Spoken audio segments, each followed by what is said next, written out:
দুখীয়া পৰিয়ালৰ ল'ৰা আছিল। আমাৰ সীমিত উপাৰ্জন, খেতিৰ বাহিৰে বেলেগ উপাৰ্জন নাছিল পৰিয়াল। মই নিজেই শাক পাচলি বিক্ৰী কৰিবলৈ গৈছিলোঁ 3 কিলোমিটাৰ দিনজান বজাৰত। এতিয়াও মানুহ বহুত জীয়াই আছে। 3 কিলোমিটাৰ পাত্ৰৰ গ্ৰেভেল ৰোডত লাই বিক্ৰী কৰিবলৈ গৈছিলোঁ, খুচুৰা বিক্ৰী কৰিবলৈ গৈছিলোঁ, কবি বিক্ৰী কৰিবলৈ। মিছাও নহয় বাৰু, সঁচা।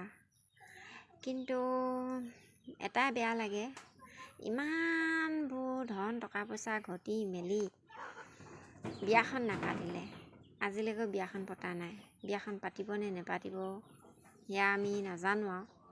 কিন্তু বেয়া লাগে আৰু, মানে কি কয়, ইমান ধন সম্পত্তিবিলাকনো তেওঁ ধন সম্পত্তিবিলাক এবাৰ ভাবি নাচালেনে? মোৰ ধন সম্পত্তিবিলাক কোনেনো খাব? কাকনো দি থৈ যাম? কাকনো গতাই থৈ যাম?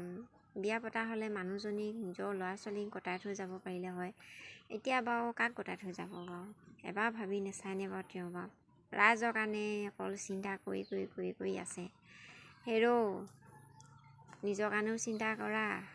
যুগ্ম জীৱন আৰম্ভ কৰিবলৈ হ'ল, কাৰণ পাৰ হৈ গৈছে, গম পাইছে নহয়? কৰক আৰু। এই নহ'লে ডিব্ৰুগড় আট্টালিকা ঘৰটোত কোনে থাকিব? কোন থাকিব সেই আট্টালিকা ঘৰটোত? Everything is possible for human being. কেৱল আপোনাৰ নিজৰ সিদ্ধান্ত লাগিব, একাগ্ৰতা লাগিব, নিষ্ঠা লাগিব, সততা লাগিব। গতিকে সেইখিনি শক্তি ভগৱানে দি পঠিয়াইছে। কেৱল আপুনি তাক প্ৰয়োগ কৰিবনে নাই, সিদ্ধান্ত আপুনি লয়। আপুনি কোনটো পথ জীয়াই থকাৰ বাবে নিৰ্বাচিত কৰিব, ভাল পথ ল'বনে বেয়া পথ ল'ব, সেইটো সিদ্ধান্ত লোৱাৰ